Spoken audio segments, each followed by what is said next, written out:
బ్రహ్మ విష్ణువులను ఆవహించిన అజ్ఞానాన్ని తొలగించడానికి రుద్రుడి భృకుటిలోంచి పుట్టిన ఆ మహాశక్తిమంతుడు దుష్ట శిక్షకుడిగా గ్రహపీడల్ని తొలగించే దేవుడిగా పూజలు అందుకుంటున్నాడు. వారణాసికి కాలభైరవుడే క్షేత్రపాలకుడు. కార్తీక మాసంలో వచ్చే కాలభైరవ జయంతి కాశీ, ఉజ్జయిని తదితర క్షేత్రాల్లో ఘనంగా నిర్వహిస్తారు.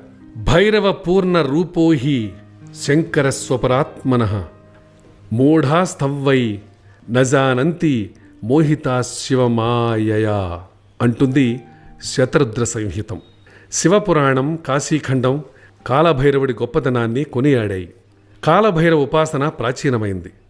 భైరవుణ్ణి పూజిస్తే గ్రహదోషాలు, అపమృత్యుగండాలు తొలగిపోతాయని, ఆయురారోగ్యాలు సిద్ధిస్తాయని మంత్రశాస్త్రం చెబుతోంది.